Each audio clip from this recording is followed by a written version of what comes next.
All right, get ready because we're taking a deep dive into the art of persuasion with Oren Klaff's Pitch Anything. Yeah, this book, This book is, it's really interesting. yeah, forget those old, like, tired sales pitches, right?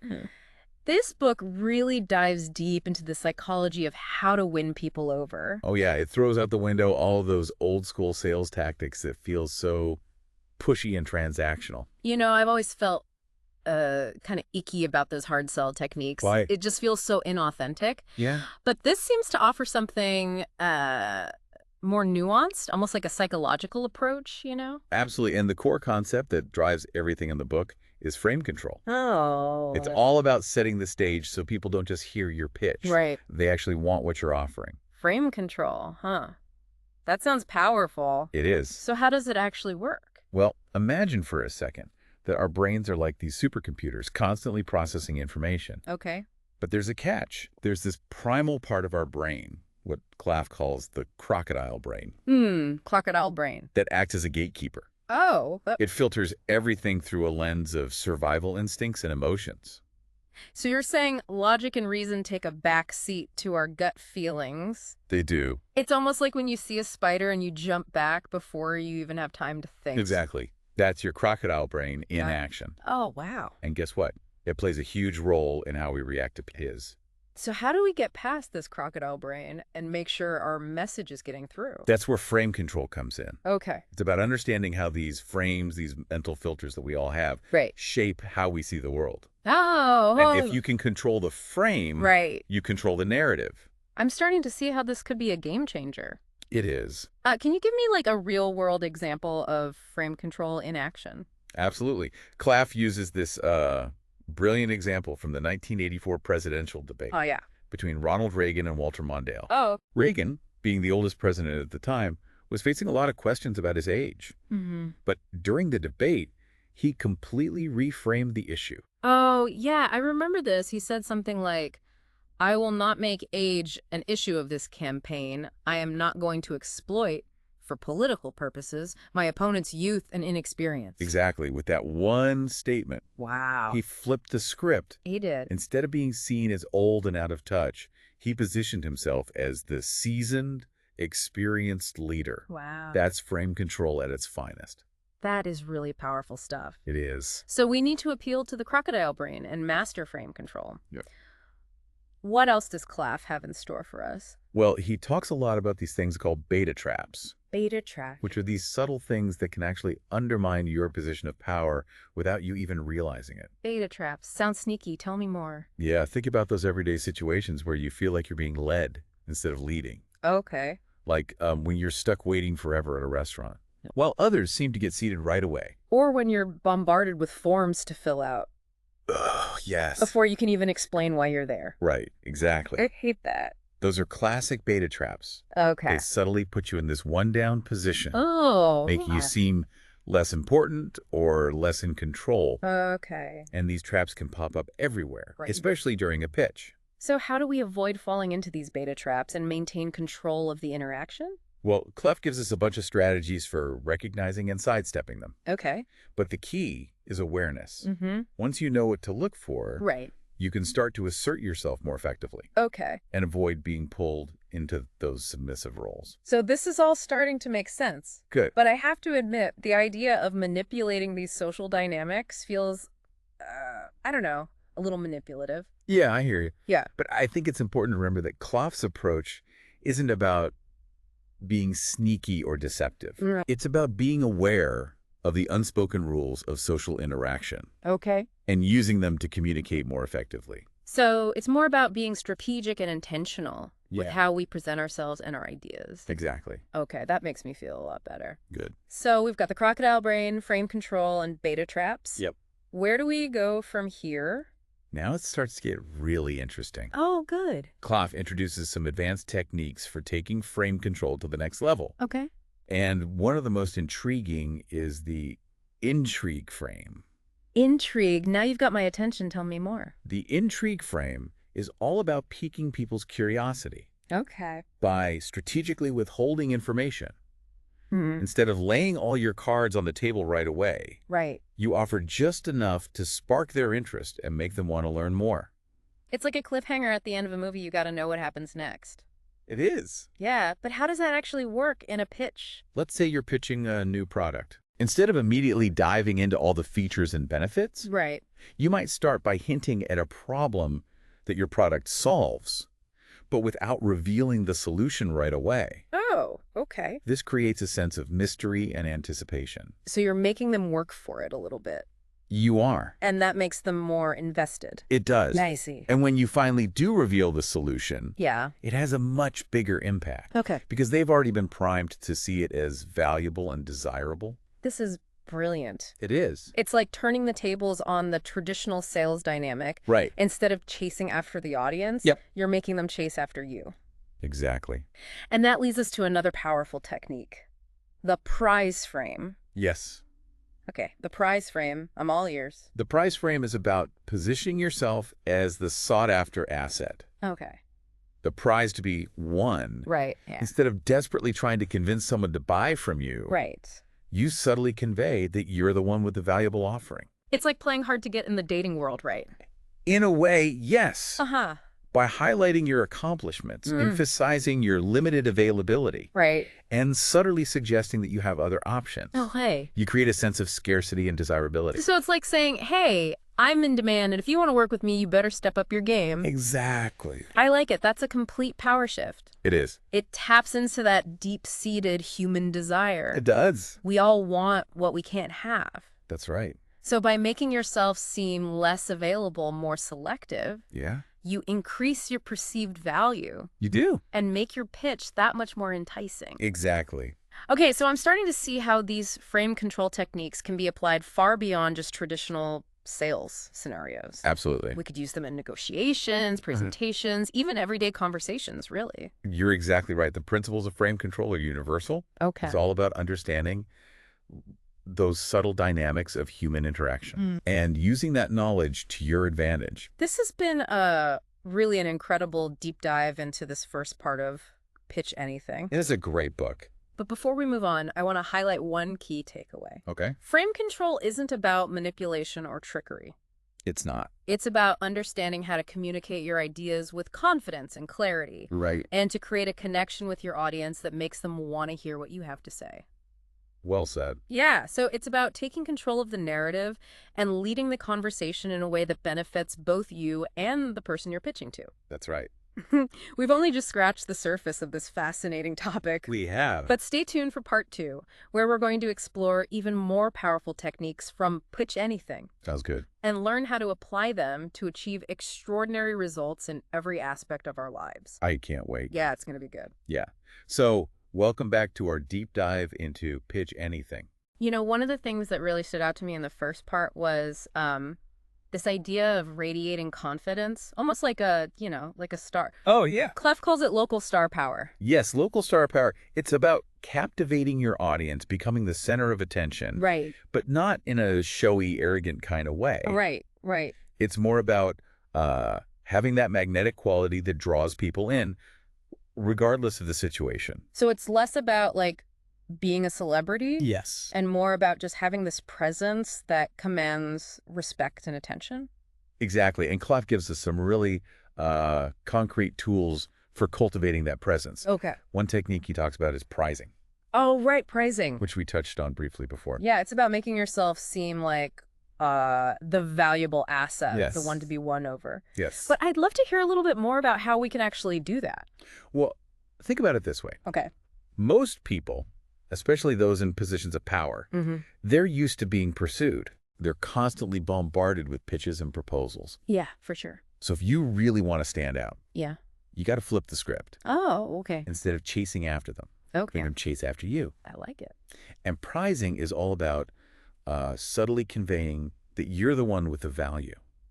Okay. So you can do this by highlighting your accomplishments, Mm-hmm. emphasizing your busy schedule, Yeah. and generally conveying that your time and attention are precious. It's almost like saying, hey, I'm in demand, and if you want to work with me, you better step up your game. Exactly. By subtly shifting that power dynamic, Right? you make yourself more desirable and intriguing. Yeah. So to give you a concrete example of prizing in action, Oh, yeah, please. let's say you're a freelance designer pitching your services to a potential client. Okay. Instead of bombarding them with your portfolio and pleading for work, Right. you could casually mention that you're currently booked Mm-hmm. with some really exciting projects, Okay. and your availability is limited. So you're not being arrogant or dismissive. No. You're simply highlighting your value and making them see you as the sought-after expert. Exactly. And you'd be surprised how effective this can be. Yeah. People are naturally drawn to things that are scarce and exclusive. Right, for sure. Yeah. So, This is really making me rethink my entire approach to pitching. good. But I have to admit, it also sounds a bit risky, you know? Yeah. Like, what if potential clients are put off by this and go elsewhere? Well, it's a valid concern, but remember, most people are actually drawn to confidence and self-assurance. Okay. By prizing yourself, you're demonstrating that you believe in your own value Right. and that you're not desperate for their business. So it's about striking that balance between confidence and humility. Yes, Showcasing your strengths without being arrogant or boastful. exactly. It's about having a healthy sense of self-worth Right. and letting that shine through in your interactions. Okay, I'm starting to get it. Good. Prizing is a way of subtly shifting the power dynamic in your favor. So what are some other techniques that Claff recommends for cultivating this local star power? Well, he also talks a lot about the power of storytelling Oh, yeah, I love a good story. and humor. And humor. Clav seems to believe that humor can be a very powerful tool in the pitching process. It can be. Yeah, he argues that by creating this lighthearted, enjoyable atmosphere, Yeah. you can disarm your target's defenses and make them more receptive to your message. It makes sense when you're having fun and feeling relaxed, you're more likely to let your guard down Exactly. and be open to new ideas. Yeah, and stories are such a powerful way to connect with people on an emotional level. I agree. Um, So can you give us an example of how we might use storytelling to enhance a pitch? Sure. Imagine you're an entrepreneur pitching a new app idea to potential investors. Okay. Instead of just listing all the cool features and benefits. Right. You could start by sharing a personal story about how the idea for the app came to you, Okay. the struggles you faced Right. in developing it, Right. and your passion for solving this particular problem. So you're not just bombarding them with like facts and figures, you're taking them on a journey. You are. You're making them feel invested in your success. Precisely. And by injecting a bit of humor into your story, Right. you can create a more relaxed and enjoyable atmosphere, Yeah. which can make your pitch even more persuasive. That's fascinating. Yeah. I'm starting to see how these seemingly simple techniques can completely transform the way we communicate. They can. I have to be honest, I still feel a little intimidated by this whole local star power thing. I hear you. It's a lot to take in, but remember, it's not about being like a Hollywood celebrity Right. or a charismatic rock star. Yeah. It's about developing a genuine sense of confidence Right. and presence that comes from within. So it's more about being the best version of ourselves. Yes. Authentic, confident, and engaging. Exactly. It's about cultivating those qualities that draw people to you and make them want to hear what you have to say. Okay, this has been a fantastic deep dive into this second part of Pitch Anything. Yeah, it's a great book. Before we move on to the final section, Okay. I want to highlight one key takeaway. Sounds good. Local star power isn't about being fake or putting on a show. Right. It's about finding that spark within yourself, that genuine passion and confidence, Yeah. and letting it shine through in your interactions. That's such a great point. Yeah, and remember, it's a skill that can be developed with practice. Absolutely. The more you use these techniques, the more natural and effortless they become. That's right. So we've only just scratched the surface of this fascinating topic. Oh, I have. Stay tuned for part 3, where we'll explore even more powerful techniques from Pitch Anything and learn how to apply them to achieve extraordinary results in every aspect of our lives. All right, welcome back to our deep dive on Pitch Anything. I feel like we've uncovered some really powerful strategies, like taking control of a narrative, avoiding those beta traps, even channeling our inner local star power. Right. Definitely. But Claff doesn't stop there. He doesn't. Nope. He also dives into some more subtle but equally important aspects of pitching, Okay. like this idea of eradicating neediness. Eradicating neediness. Yeah. That sounds kind of interesting. Tell me more. Well, he argues that even the slightest hint of desperation or neediness can totally undermine your pitch. Right. Like it's like a repellent Oh. that pushes people away. Yeah, that makes sense. Nobody wants to feel pressured or like they're being like guilt tripped into making a decision, right? Right. But how do we avoid coming across as needy, especially when we're like really passionate about our ideas Yeah. and we really want to make a deal? Yeah, how do you do that? It's a delicate balance. Oh, okay. You want to convey enthusiasm and passion, Right, but without seeming desperate or overly attached to the outcome. right. So Claff suggests a few really effective techniques for achieving them. Okay. And one of them is the power of nonchalance. Nonchalance. So are you saying, like, we should play it cool? Yeah, kind of. Like, you don't care if the deal goes through or not? Not exactly. It's not about being indifferent Okay. or dismissive. Okay. It's more about conveying a sense of like a calm confidence Right. and self-assurance. Mm-hmm. Think of it like this. You're presenting your ideas with a sense of ease and detachment, Okay. almost as if you're doing them a favor by sharing your brilliance. Right. Right. Okay, I think I'm starting to get it. So it's like Right. projecting an air of, I got this, Yeah. even if you're feeling, butterflies on the inside. Exactly. And there are some practical things you can do Okay. to cultivate this nonchalant vibe. Pay Okay. attention to your body language, Okay. maintain a relaxed posture, Mm-hmm. make eye contact, Okay. avoid fidgeting Right. or other nervous habits. So it's about being mindful of all those nonverbal cues, right? Yes. That can betray our anxieties. Exactly. And remember, your voice is a powerful tool as well. Okay.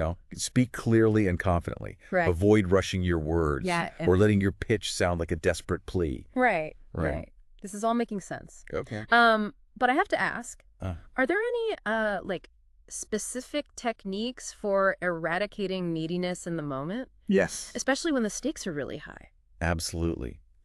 One of Klaff's most powerful suggestions is to focus on the value that you bring to the table Okay. rather than what you stand to gain from the deal. So instead of thinking, I desperately need this client, Yes, we should be thinking, this client would be lucky to have me. you got it. I like that. By shifting your mindset Right. to one of abundance and confidence, Okay. you naturally exude a more attractive and Right. persuasive energy. So it's about knowing your worth and presenting yourself as the solution to their problem, Yeah. not someone who's clinging to them for dear life. Exactly. And another great technique Okay. is to use humor and self-deprecation Okay. to deflect attention away from any potential weaknesses or insecurities. Oh. By making light of your own flaws, Mm, you disarm your audience and create a sense of relatability. that's brilliant. It's like saying, I'm not perfect, but I'm confident enough to laugh at myself.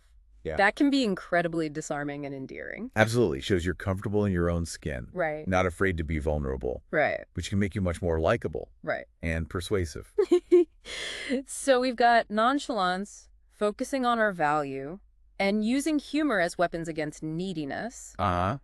Okay, what other secret weapons does Claff have up his sleeve? Well, he also emphasizes the importance of setting the frame early on in the interaction. Right, setting the frame. Remember, setting the frame is all about establishing your position of authority Yeah. and controlling the narrative right from the start. We talked about frame control in those earlier sections, but I'm curious to hear how it specifically relates to eradicating neediness. Right. Well, by setting the frame early on, Okay. you create this context Okay. that minimizes any perceived neediness. Okay. For example, let's say you're pitching a business idea. Right. You might start by highlighting your expertise in the field Okay. or casually mentioning other successful ventures you've been involved in. So you're subtly establishing your credibility and track record. Right. You are before you even dive into the details of your pitch. Exactly. You're creating this frame of competence and success, Right. which subtly diminishes any perception of desperation or neediness. Oh, I love it. It's like you're saying, I'm not here to beg for your business. I'm here to offer you an incredible opportunity. Exactly. And that shift in perspective Well, can make all okay. the difference. This has been an incredible deep dive into Orrin Claff's Pitch Anything. It has. We covered so much ground. We did. Understanding the crocodile brain, mastering frame control, Uh, avoiding beta traps, Yep. radiating local star power, Right. and even eradicating neediness and projecting an air of nonchalant confidence. Right. Which can be incredibly persuasive in any situation. It can, and I feel like, honestly, I have a whole new toolkit now for approaching any interaction with confidence and achieving my goals. Me too. As we wrap up this deep dive, Okay. I want to leave our listeners with one final thought. Okay. Ornclaff's method isn't about manipulating people It's not. or using, sneaky tactics to get what you want. Yeah. It's about understanding the subtle dynamics of human interaction Right. and using that knowledge to communicate more effectively, Yeah. build stronger relationships, and achieve mutually beneficial outcomes. Beautifully said. It's about leveling up your communication skills Right. and becoming a more confident and persuasive communicator in all aspects of your life. So go out there and pitch anything, Yeah. your ideas, your projects, your dreams, with confidence, authenticity, and that healthy dose of nonchalant charm. And remember, it's all about practice. Right. The more you use these techniques, the more natural and effortless they'll become. It's true. So keep practicing, Yeah. keep experimenting, and keep pushing yourself to become the most persuasive communicator you can be. I love it. Yeah. I mean,